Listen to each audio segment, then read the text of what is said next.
খবরের মাঝে নতুন চমক, ঘটনা থেকে দুর্ঘটনা, রাজনীতি থেকে কূটনীতি, সিনেমা থেকে বাস্তব, প্রেরণা থেকে প্রতারণা, পেশা থেকে নেশা, সব কিছুর সংবাদ। জীবনের সংবাদ, আপনার সংবাদ, জনতার সংবাদ। দেখুন সংবাদ ঝলকে। আপনাকে ফেলতে দেব না চোখের পলক। দেখতে থাকুন সংবাদ ঝলক। সংবাদ ঝলক নিবেদন করছে institute of science and technology পশ্চিম মেদিনীপুর। সহযোগী নিবেদক big boss family parlour, Netaji college of education Nadia, টেকিজেন college of advance studies Sonarpur, fresh mind institute Nadia, Subhashchandra Basu BEd training college পূর্ব Medinipur, Kharagpur tribal teachers training institute, Dulichand auto sales private limited, Debra Pramila PTTI এবং doctor B R. Ambedkar BEd college. নমস্কার, শুরু করছে আজকের সংবাদ। প্রথমে দেখে নেব মুখ্য সংবাদগুচ্ছ এক পলকে। হেডলাইন্স নিবেদন করছে এমএনএম গ্রুপ অফ এডুকেশন। মালদহের বাড়িতে মজুদ বোমা বিস্ফোরণে মিলল না আহত বা নিহতের খোঁজ। ঘটনায় জড়িত সন্দেহে ধৃত এক। হাবড়া থানায় নিষিদ্ধ শব্দবাজি ফেটে আহত 10, আহতদের মধ্যে রয়েছেন 7 পুলিশ কর্মী। অবশেষে চালু হলো বালুরঘাট হাওড়া রেল পরিষেবা। এই ট্রেন চালু হওয়ায় বালুরঘাট থেকে সরাসরি আসা যাবে কলকাতায়। উত্তর দিনাজপুরে ডাইনি সন্দেহে এক আদিবাসী মহিলাকে পিটিয়ে খুন করল গ্রামবাসীরা। তার পরিবারকে বাঁচাতে দেওয়া হয়েছে বিশেষ পুলিশি প্রহরা। বেআইনি ভেরির জন্য ভাঙল মাতলার নদী বাঁধ। প্লাবিত দক্ষিণ 24 পরগনার 4টি গ্রাম। মুর্শিদাবাদের মণিগ্রামে মাটি খুঁড়তে গিয়ে উদ্ধার প্রাচীন মূর্তি। এই নিয়ে 6 মাসের মধ্যে 2 বার প্রাচীন মূর্তির সন্ধান মিলল এখানে। কুরকুটে ডিম সংগ্রহ করে উপার্জনের পথ খুঁজে পেল বেলপাহাড়ির আদিবাসী সম্প্রদায়। দেখুন সংবাদ ঝলকের বিশেষ প্রতিবেদন। শর্ট সার্কিটের ফলে জলপাইগুড়ির ভুটকিতে ভস্মীভূত হয়ে গেল একটি বাড়ি। বাড়ির সদস্যরা রক্ষা পেল, পুড়ে নষ্ট হয়ে গেল প্রায় লক্ষাধিক টাকার সম্পত্তি। হেডলাইন্স নিবেদন করলেন এমএনএম গ্রুপ অফ এডুকেশন। মালদহের বাড়িতে মজুদ বোমা ফেটে উড়ে গেল বাড়ির চাল। বিস্ফোরণে আহত বা নিহতের খোঁজ না মিললেও গ্রেপ্তার করা হয়েছে এক মহিলাকে। তবে বিস্ফোরণ কাণ্ডের মূল আসামির খোঁজ মেলেনি এখনো। মালদহের বাজারতি গ্রামে বাড়িতে মজুদ বোমা বিস্ফোরণে উড়ে গেল বাড়ির চাল, ভেঙে গেল মাটির দেওয়াল। অথচ বিস্ফোরণে আহত বা নিহতদের কোনো খোঁজই পেল না পুলিশ। যদিও গ্রামবাসীদের দাবি বিস্ফোরণে আহত হয়েছেন 2 জন, মৃত্যু হয়েছে 5 জনের। দেহ কারা কোথায় সরালো সে ব্যাপারে অবশ্য প্রত্যক্ষদর্শীরা কিছু বলতে রাজি নন। যার বাড়িতে এই বিস্ফোরণের ঘটনা ঘটেছে সেই কামাল শেখ এখনো পলাতক। তার স্ত্রী ইসমাত আরা বিবিকে ইতিমধ্যে গ্রেপ্তার করেছে পুলিশ। অনেকে একে তৃণমূলের গোষ্ঠীদ্বন্দ্ব বললেও প্রাথমিক তদন্তে জানা গেছে কামালের বাড়িতে মজুদ বোমা সরাতে গিয়ে এই দুর্ঘটনা ঘটেছে।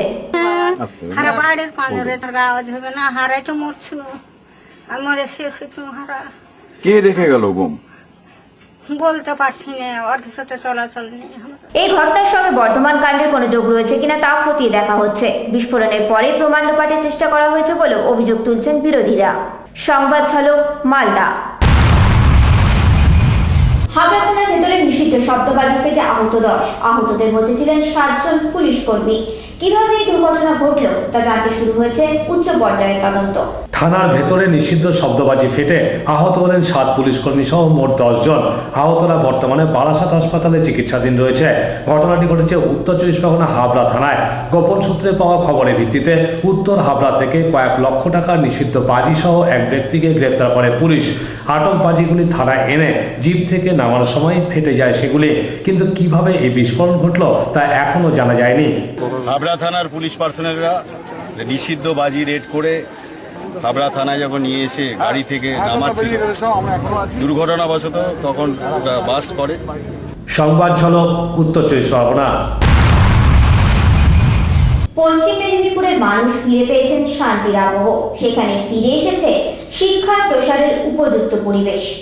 এখানে গড়ে ওঠা doctor B R. Ambedkar BEd college সেই পরিবেশকে আরও সমৃদ্ধ করেছে। এনসিটিএ অনুমোদিত বিদ্যাসাগর বিশ্ববিদ্যালয় স্বীকৃত doctor B R. Ambedkar BEd college পশ্চিম মেদিনীপুরের পুরনো ও বিখ্যাত কলেজগুলোর মধ্যে অন্যতম। এই কলেজের ছাত্রছাত্রীদের সাফল্য বিএড শিক্ষা প্রতিষ্ঠান হিসেবে একে আলাদা পরিচিতি দিয়েছে। অনেক বিএড কলেজ আছে সারা পশ্চিমবঙ্গে, সেখান থেকে ডক্টর বি.আর. আম্বেদকর বিএড কলেজের মেন আমরা পার্থক্য খুঁজি। তাহলে পার্থক্যগুলোর মধ্যে কি কি বল? আমরা সাধারণত সরকার বা ইউনিভার্সিটির যে নর্মস, তাদের যে পরিকাঠামো বা এইসব টিউশনি ফিটি দেওয়ার জন্য যে টাকা পয়সাটা নির্ধারিত করে দেয়, আমরা সাধারণত ছাত্রছাত্রীদের কাছ থেকে সেই নির্ধারিত পয়সাটাই নেই, টাকাটাই নেই, অতিরিক্ত কিছু নয়। অতিরিক্ত কিছু নেই। দ্বিতীয়ত, আমরা যে সকল গরিব ছাত্র ছাত্রী আছে নির্ধারিত ফিটাও একসঙ্গে দিতে পারে না, ঠিক আছে, আমরা তাদেরকে ইনস্টলমেন্ট দেই। তারা প্রথমে হয়তো কিছু দিল, তারপরে বাকি টাকাটা মাসে মাসে করে দেয়। এখানে যে সমস্ত শিক্ষকগণ রয়েছেন আমরা তাদেরকে বলেছি যে কলেজের যে মূল উদ্দেশ্য, শিক্ষার যে মূল উদ্দেশ্য, সেই উদ্দেশ্যটাকে সামনে রেখে কলেজের পঠন পাঠনটাকে চালিয়ে নিয়ে যেতে হবে। কারণ গল্প তার বক্তব্যে বলেই গেল, যেটা আমরা বাণিজ্যিক হিসেবে দেখিনি, একটা কলেজ তার স্বমহিমায় এগিয়ে চলবে এবং অন্যান্য কলেজের চেয়ে একটা দৃষ্টান্ত নিয়ে এগিয়ে চলবে।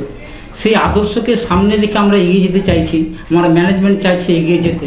অর্থাৎ সেই আদর্শকে যদি আমি এগিয়ে নিয়ে যেতে হই, তাহলে আমার পঠন পাঠন শিক্ষা দীক্ষাটাকে সে আদর্শনীয় হতে হবে, অনুকরণযোগ্য হতে হবে। তবেই আমাদের শিক্ষা ব্যবস্থা সঠিক থাকবে, ছেলেমেয়েরা শিক্ষায় শিক্ষিত হতে পারবে। আজকে মলিঘাটি বিএড কলেজ অন্যান্য অনেক কলেজ থেকে সম্পূর্ণ স্বতন্ত্র, কারণ তাদের শিক্ষা দীক্ষা যদিও আমাদের রেফারেন্সের দরকার নেই, তবু আমাদের এটা গৌরব, আমাদের কলেজের ছাত্র ছাত্রীরা তারাই বলে দেয় পরবর্তীকালে যে সমস্ত ছাত্ররা ভর্তি হবে তোমরা মৌলিঘাটিতে যাও। কারণ মৌলিঘাটির মধ্যে এমন কিছু আদর্শ এবং প্রেরণা রয়েছে যারা যে সমস্ত ছাত্রছাত্রী পেয়ে তারা উৎফুল্ল উজ্জীবিত এবং সেই সংগ্রামটাকে, সেই আদর্শটাকে পরবর্তী ক্ষেত্রে প্রয়োগ করার জন্য পরবর্তী ক্ষেত্রে যে ছেলেমেয়েরা আসছে তাদের কাছে সেই প্রেরণাটা জুগিয়ে যাচ্ছে। সেই জন্য শিক্ষার ক্ষেত্রে শিক্ষকদেরও আমরা বলি যে তোমরা আদর্শনীয়ভাবে বা যেটা সঠিক পথ ধরে একটা অনুকরণযোগ্য হিসেবে শিক্ষাটাকে নিয়ে চলুন, তাতে আপনাদের যেমন সম্মান বজায় থাকবে, প্রতিষ্ঠানের সম্মান বজায় থাকবে, আমরা কর্তৃপক্ষ হিসেবে আমারও সম্মান বজায় থাকবে। ঠিক। আগামী দিনে আমরা চিন্তাভাবনা যেটা করেছি যে এখানে একটা বেসিক ট্রেনিং স্কুল যদি করা যায় বা বেসিক ট্রেনিং কলেজ এনসিটির পারমিশন নিয়ে, সেটা আমাদের পক্ষে আরও ভালো হবে। তার কারণ হচ্ছে বেসিক ট্রেনিংটা নেওয়ার পর যদি কেউ বিএড কোর্স কমপ্লিট করে, তাহলে তার পক্ষে পুরো ব্যাচেলার অফ ট্রেনিংয়ের যে ভালো দিকগুলো সেগুলো সব সে পেয়ে যাবে এবং তাতে সে একটা আদর্শ শিক্ষক হয়ে এই সমাজকে চালাতে পারবে। সংবাদ ঝলক, পশ্চিম মেদিনীপুর। অবশেষে বালুরঘাট কলকাতার মধ্যে চালু হলো সরাসরি রেল যোগাযোগ ব্যবস্থা। আপাতত সপ্তাহে 2 দিন চালানো হবে নতুন এই বালুরঘাট হাওড়া এক্সপ্রেস। দীর্ঘ প্রতীক্ষার পর অবশেষে সরাসরি কলকাতার সঙ্গে সংযোগ স্থাপনকারী ট্রেন উপহার পেল বালুরঘাটবাসী। 2004-এ এখানকার মানুষের কথা ভেবে শিয়ালদহ বালুরঘাট গো লিঙ্ক চালু করেন তদানীন্তন রেলমন্ত্রী লালু প্রসাদ যাদব। পরবর্তীকালে মমতা বন্দ্যোপাধ্যায় রেলমন্ত্রী থাকাকালীন বালুরঘাটবাসীদের জন্য বালুরঘাট কাটিহার ডিএমইউ এবং বালুরঘাট জলপাইগুড়ি ইন্টারসিটি এক্সপ্রেস চালু করেন। কিন্তু তবুও কলকাতা যাওয়ার সরাসরি ট্রেনের অভাব ছিলই। কিন্তু এবার বালুরঘাট হাওড়া ট্রেন চালু হওয়া সে অভাব পূরণ হলো। অবশ্যই আসার আলো আছে, অর্থাৎ বালুরঘাটের যা প্যাসেঞ্জার আছে সেই অনুপাতে ট্রেন নেই। এই যে 2 দিন দিয়েছে এটাও কিন্তু সম্পূর্ণ হচ্ছে না। বহরমপুরের সাংসদ অধীর চৌধুরী রেল প্রতিমন্ত্রী থাকাকালীনই এই নতুন ট্রেনটি পাশ করেন, যা চালু হওয়ায় এবার দীর্ঘদিনের দাবি পূরণ হলো বালুরঘাটবাসী। সংবাদ ঝলক, বালুরঘাট। সংবাদ ঝলকে নিয়ে নেব ছোট্ট একটা বিরতি। খবর আরো অনেক আছে, আমাদের সঙ্গে থাকুন, দেখতে থাকুন। আদর্শ শিক্ষক হতে চাইলে আবশ্যক বিএড শিক্ষা গ্রহণ। বিএডে ভর্তি হতে চাইলে এখনো আছে সুযোগ। বিদ্যাসাগর ইউনিভার্সিটি অনুমোদিত Subhashchandra Bose BEd training college পূর্ব মেদিনীপুরে ভর্তির সর্বশেষ সুযোগ পেতে হলে ফোন করুন 03-226-758। সত্যি ইন্ডিয়াতেই পা বাড়ি আছে এই নতুন ইন্ডিয়া, আর তা বদলাচ্ছে সারা জগৎটা। রেনো দেখেছে সেই অদম্য ইন্ডিয়াকে, আর এমন ইন্ডিয়ার জন্য আমরা বানিয়েছি একটা বিশেষ কার, দারুণ বড়, চিত্তাকর্ষক আর দমে দুর্বার রেনো ডাস্টার, প্রত্যেক অদম্য ইন্ডিয়ানের জন্য। M&M Memorial High School, ICSE board affiliated, this English medium school announces admission for their upcoming session. Best faculty, friendly atmosphere and great infrastructure are some of its unique features. To know more, call M&M Memorial High School, Midnapur West, phone 0322248726. ফিরে এলাম বিরতির পর। ডাইনি সন্দেহে উত্তর দিনাজপুরের বালাবন গ্রামে এক আদিবাসী মহিলাকে পিটিয়ে মেরে ফেলল গ্রামবাসীরা। মৃতার পরিবারকে বাঁচাতে তৎপর প্রশাসন। বিজ্ঞানের অগ্রগতিকে বুড়ো আঙুল দেখিয়ে কুসংস্কার ও ডাইনি প্রথা যে আজও মানুষের উপর প্রভাব বিস্তার করে, আবারও তার প্রমাণ মিলল উত্তর দিনাজপুরের বালাবন্দ গ্রামে। এই গ্রামের পার্বতী পাহাড় নামে 42 বছর এক মহিলাকে ডাইনির সন্দেহে পিটিয়ে খুন করল গ্রামবাসীরা। পার্বতীর এক আত্মীয়ের মৃত্যুর পর থেকেই গ্রামের মানুষের মধ্যে ক্ষোভ বাড়তে শুরু করেছিল, আর তার জেরেই ঘটে গেল এরকম একটি নারকীয় ঘটনা। মাহাতো এবং পাহান এই দুটো কমিউনিটির বালাবন্দে বাস। তো এরা আজকে সকালে ভদ্রমহিলা যখন বাজার যাচ্ছিলেন, তখন বাজার থেকে যখন উনি শোনাচ্ছিলেন, তো সেই সময় যখন উনি ফিরছিলেন, সেই সময় আগের যে এনাদেরই গোষ্ঠী, পাহান গোষ্ঠীর কিছু লোকজন ওনাকে পাশের পাড়ায় ধরে এবং ধরে ওই ছেলেটা যে মারা গেছে একেই দোষী সাব্যস্ত করে তাকে পেটায় এবং পিটিয়ে ওখানে স্পটে মেরে দেয়। তারপরে পরবর্তীকালে আমাদের থানায় খবর দেয়।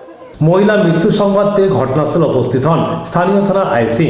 এই ঘটনা এখন পর্যন্ত কাউকে গ্রেপ্তার করা না হলেও নিরাপত্তার জন্য মৃতার স্বামী ও ছেলেকে পুলিশি হেফাজতে রাখা হয়েছে। সংবাদ ঝলক, উত্তর দিনাজপুর। ভারতের প্রথম সারির রোগ নির্ণয় কেন্দ্র হিসেবে স্বীকৃত সেরাম বরাবরই তাদের সামাজিক দায়িত্ব পালনে অগ্রণী ভূমিকা গ্রহণ করেছে। সেই উদ্দেশ্যে গড়ে উঠেছে সুচেতনা, যার মূল উদ্দেশ্য হল থ্যালাসেমিয়া রোধে সামাজিক সচেতনতা বৃদ্ধি, যাতে আগামী দিনে ভারত থ্যালাসেমিয়া মুক্ত হতে পারে। থ্যালাসেমিয়ার মতো মারণ রোগ বিষয়ে মানুষকে সচেতন করতে দীর্ঘদিন ধরে কাজ করে চলেছে সেরাম অ্যানালিসিস সেন্টার। জিন ঘটিত এই রোগ জন্মসূত্রে সন্তানের দেহে সংক্রামিত হয়। এই রোগ মুক্তির একমাত্র উপায় হলো বিয়ের আগে পাত্রপাত্রীর রক্ত পরীক্ষা, যাতে জানা যায় তাদের দেহে এই রোগের জিন উপস্থিত রয়েছে কিনা। থ্যালাসেমিয়া আপনারা তো জানেন জিন ঘটিত বংশগত রোগ। এই রোগ নিয়ে শিশু পৃথিবীতে আসে। আর ধরুন শিশুটা যখন কথা বলতে শিখলো, আধো আধো গলায় যখন কথা বলতে শিখলো, যখন 1 বছর 2 বছর বাদে, সে যখন বলল, জানো তো মামা, চোখটা হয়েছে আমার মায়ের মতো, আরও কি জানো মামা, আমার হামুকটা হয়েছে আমার বাবার মতো, চোখটা মায়ের মতো, হামুকটা বাবার মতো। আর আমি আমার বাবা মায়ের অজ্ঞতার শিকার, আমি এই সমাজের অজ্ঞতার শিকার, কারণ আমার বাবা মা দুজনেই থ্যালাসেমিয়া বাহক। তাই আমি আজকে থ্যালাসেমিয়া মারণ রোগটা নিয়ে পৃথিবীতে এসেছি। পৃথিবীতে বেশি দিন বেঁচে থাকবার সম্ভাবনা নেই, স্বপ্ন দেখবার সম্ভাবনা নেই, স্বপ্ন দেখবার কিছুই নেই, আমি চলে যাব পৃথিবী থেকে। হ্যাঁ বন্ধু, এটাই কথা। দুজন বাহকের মধ্যে যদি বিয়ে হয়, পরের প্রজন্মে মারণ রোগটা নিয়ে পৃথিবীতে আসবার সম্ভাবনা। তাহলে দুজন বাহক জানবেন কি করে, এই কথাটাই আমরা আপনাদের কাছে বলছি। সেরাম থ্যালাসেমিয়া প্রিভেনশন ফেডারেশন মানুষের কাছে, আমি আপনাদের কাছে এখানে এসে কোনো প্রতিশ্রুতি দিচ্ছি না যে আমাকে সমর্থন করুন, আমি অমুক জায়গায় জিতে তমুক কাজ করব না, বলছি না। আপনার সংসারটাকে যদি শান্তিতে রাখতে হয়, তাহলে অন্তত জন্মানোর 1 বছর পর থেকে বিবাহের আগে পর্যন্ত আপনার সন্তান, সন্ততি, প্রিয়জন, পরিজনের একবার বাহক রক্ত পরীক্ষাটা করান। থ্যালাসেমিয়া বাহক রক্ত পরীক্ষা আমরা করি। সেরাম থ্যালাসেমিয়া প্রিভেনশন ফেডারেশন যোগাযোগ করলে আমরা সম্পূর্ণ ভর্তুকি মূল্যে করি। সর্বোপরি এনআরএস মেডিকেল কলেজ এখানে বিনামূল্যে হচ্ছে, সেখানেও করাতে পারেন, যেখান থেকে হোক। HPLC পদ্ধতিতে থ্যালাসেমিয়া বাহক রক্ত পরীক্ষাটা করাবেন। ওই যে বললাম, জন্মানোর 1 বছর পর থেকে বিবাহের আগে পর্যন্ত। আপনার সন্তান যদি বাহক হয়, কোনো চিন্তা নেই। ভারতবর্ষে এরকম না জেনে বাহক রয়ে গেছে 12 থেকে 14 কোটি, অর্থাৎ প্রতি 10 থেকে 12 জন ভারতীয়র একজন হচ্ছেন থ্যালাসেমিয়া বাহক। আর না জেনে দুজন বাহকের মধ্যে বিয়ে, পরের প্রজন্মই মারণ রোগটা নিয়ে পৃথিবীতে আসবে, তার সম্ভাবনা থাকবে। তাই একবার জেনে নিন আপনার সন্তান বাহক কিনা। দুজন বাহক হলে সমস্যা, একজন বাহক একজন স্বাভাবিক, বিয়ে হোক। দুজন বাহকের মধ্যে বিয়ে কখনোই নয়। আর বাহক জানবার জন্য ওই যে বললাম, জন্মানোর 1 বছর পর থেকে বিবাহের আগে পর্যন্ত একবার থ্যালাসেমিয়া বাহক রক্ত পরীক্ষাটা করান, আর কিচ্ছু নয়। সংবাদ ঝলক, কলকাতা। বেআইনি মাছের ভেড়ির জেরে 20 ফুট বাঁধ ভেঙে ক্যানিংয়ের 4টি গ্রামকে প্লাবিত করল মাতলা নদী। নদী ভাঙনে নষ্ট হয়ে গেল 900 বিঘা জমির ধান। বেআইনি মাছের ভেড়ির জেরে সুন্দরবনের মাতলা নদীর বাঁধ ভেঙে জলমগ্ন হলো ক্যানিংয়ের 4টি গ্রাম, যার ফলে গৃহহীন হয়ে পড়েন কয়েক হাজার মানুষ। নষ্ট হয় 900 বিঘা ধানি জমি, ভেঙে পড়ে 100টিরও বেশি কাঁচা বাড়ি। রাতে ত্রাণ ঠিকমতো না পৌঁছানোয় পরের দিন এলাকা পরিদর্শনে আসা সেচ দপ্তরের SDO-কে ঘেরাও করে বিক্ষোভ দেখান গ্রামবাসীরা। ডেবে গেছে, ভেঙে গেছে, যে ডেবে চলে এসেছি, আর থাকার জায়গা নেই। তা কি করব, কোথা থাকবো? রাস্তায় তেলে রাত কাটাতে হচ্ছে। নদীর বাঁধ ভেঙে যে জল ঢুকেছে, আপনাদের এখানে কেউ আসেনি? কেউ আসে না, কেউ বলেছে সবাই আছে, তো দেখেছে। স্থানীয় একটি বিদ্যালয়ে আশ্রয় পেয়েছেন দুর্গতরা। শেষ পর্যন্ত মিলেছে ত্রাণ সামগ্রীও, কিন্তু গ্রামবাসীরা জানিয়েছেন এক অন্য আতঙ্কের কথা। বোমা বন্দুকের জোরে নদীর বাঁধ কেটে চলছে বেআইনি ভেরিতে মাছ চাষের কাজ। সেজন্যই নদীতে জলস্তর বাড়তেই ভেঙে যাচ্ছে নদী বাঁধ। এই বেআইনি মাছ চাষ বন্ধ করতে প্রশাসন উদ্যোগী না হলে আরও বড় মাপের বিপদ ঘটার আশঙ্কা করছেন গ্রামবাসীরা।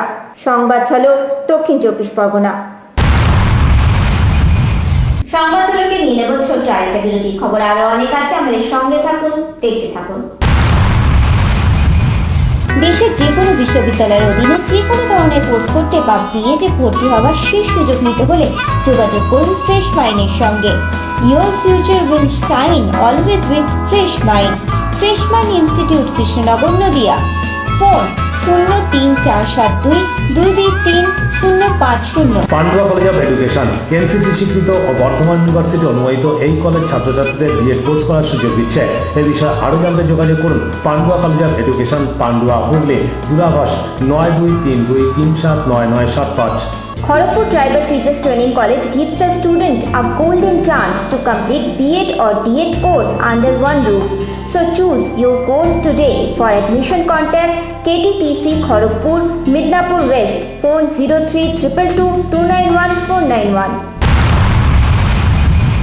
ফিরে এলাম বিরতির পর। মুর্শিদাবাদে আবার মাটি খুঁড়তে গিয়ে উদ্ধার হলো প্রাচীন মূর্তি। বারবার এই মণিগ্রাম থেকে মূর্তি উদ্ধারের ঘটনায় বাড়ছে প্রত্নতাত্ত্বিক খননের দাবি। মুর্শিদাবাদের মণিগ্রামে ঘর তৈরির জন্য ভিত খোঁড়ার সময় প্রাচীন পাথরের মূর্তি উদ্ধারকে কেন্দ্র করে ছড়ালো চাঞ্চল্য। ওই জমি থেকে ধূসর পাথরের নটরাজ ও বজরংবলীর মূর্তি এবং কোষ্ঠী পাথরের দুটি অর্ধভাঙা মূর্তিও উদ্ধার হয়েছে। জমির মালিক মুস্তালিক শেখ মূর্তি উদ্ধারের বিষয়টি স্থানীয় সাগরদিঘি থানায় জানালে পুলিশ এসে মূর্তিগুলি উদ্ধার করে। বলছি ঠাকুরটা ওখানে ছিল, বুঝলাম। একটা প্রথম উঠেছে কাল্লিটা, যে অর্ধেক আছে ওটা, তারপরে একটা উঠলো, হ্যাঁ, তারপরে একটা উঠেছে, এখানে খাল করছিলাম। উল্লেখ্য, মাত্র কয়েক মাস আগে মুস্তালিক শেখের ভাইয়ের বাড়ি থেকেও বিষ্ণু মূর্তি উদ্ধার হয়। এই অঞ্চল থেকে একের পর এক প্রাচীন মূর্তি উদ্ধার হওয়া সত্ত্বেও সেভাবে তৎপর হয়নি প্রশাসন। সংবাদ ঝলক, মুর্শিদাবাদ। উচ্চ মাধ্যমিকের পরে যারা স্বনির্ভর হতে চান তাদের কাছে সব থেকে পছন্দের বিষয় হলো PTTI বা প্রাইমারি টিচার্স ট্রেনিং গ্রুপ। প্রত্যন্ত জেলার ছেলে মেয়েদের সেই সুযোগই করে দিয়েছে Debra Pramila primary teachers training institute. Debra Pramila PTTI সর্বদা শিক্ষাকে বাইরের উপকরণ নয়, অন্তরের অমৃত করে তুলতে চেয়েছে। তাই এই কলেজে কেবল শিক্ষক নয়, গড়ে তোলা হয় আদর্শ শিক্ষক।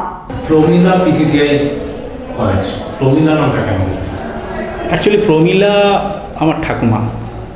তো আমরা ভাইরা আর কি ছোটোবেলা থেকে আমাদেরকে মানুষ করা বা আমাদের যা আবদার বা এডুকেশনাল যে শিক্ষা দীক্ষা সমস্ত কিছু আমার বাবা বা মা তাদের কাছ থেকে আমরা সমস্ত কিছু সাহায্য পেয়েছি, কিন্তু সব থেকে বেশি ঠাকুমার কাছ থেকে। ভবিষ্যৎ পরিকল্পনা কি? ভবিষ্যৎ পরিকল্পনা অলরেডি আমি স্টার্ট করে দিয়েছি প্রসেসিংয়ের জন্য, বিএডের জন্য। তো সে বিএডটা আমার জেঠুর নামে করতে চাই এবং অলরেডি আমার একটা নাম ভাবনা চিন্তা হচ্ছে এবং সেটা আমি ভেবেও রেখেছি এবং সেই ট্রাস্টটাও রেডি করেছি, কানাইলাল বিএড কলেজ বলে। সেটাও প্রায় অনেকটাই এগিয়ে গেছে, অনেকটাই এগিয়ে গেছে। সেটাই মেদিনীপুর, মানে আমার এই ক্যাম্পাসে। আমি এটা অ্যাকচুয়ালি এডুকেশনাল একটা হাবের মতো তৈরি করতে চাই। এখানে আমার যেটুকু ল্যান্ড আছে সেই ল্যান্ডের ওপরে আমি বিএডও করতে পারবো। আমার ইচ্ছে আছে মেদিনীপুরে ল কলেজ নেই, মেদিনীপুরে শুধু একটা ল কলেজ আছে, গভর্নমেন্ট ল কলেজ, প্রাইভেট কোনো ল কলেজ নেই। তো ন্যাচারালি আমার এটাও একটা স্বপ্নের মধ্যে আছে। তো সেক্ষেত্রে আমি বিএডটা করার পর আমার থার্ড অপশন আসবে মেদিনীপুর ডেবরার উপরে একটা ল কলেজ করার। অন্যান্য যে সমস্ত যারা আমরা দেখি যে PTTI বা বিএড কলেজ, তার থেকে প্রমিলা বিএড কলেজের দেখুন, আমাদের এখানে সব থেকে যেটা আমার গর্বের, আমার যারা ফ্যাকাল্টিজ আছে, যারা আমার টিচার আছে, তাদের কাছ থেকে আমি যা চাই সেটা আমিও যেমন পাই এবং আমি চেষ্টা করি তাদেরও জায়গাটা ফুলফিল করার। এবং স্টুডেন্টসরা টিচারদের কাছ থেকে যেরকম শিক্ষা বা এডুকেশনটা আশা করে সেরকম আমার ফ্যাকাল্টিরা দিতে পারে এবং স্নেহ করে এবং এডুকেশনের ওপরে যে সমস্যাগুলো দেখা দেয় সেগুলো সঙ্গে সঙ্গেই তারা সলভেশন করে এবং সেটা শুধুমাত্র টিচার আর স্টুডেন্টসের মধ্যে যে ডিস্টেন্স থাকে সেই ডিস্টেন্সটা নেই, সেটা একদম বন্ধুসুলভ এবং সেটা একরকম মানে নিজেদের মতো করে তারা স্টুডেন্টসদেরকে তৈরি করেছে, সেটা একটা ব্যাপার।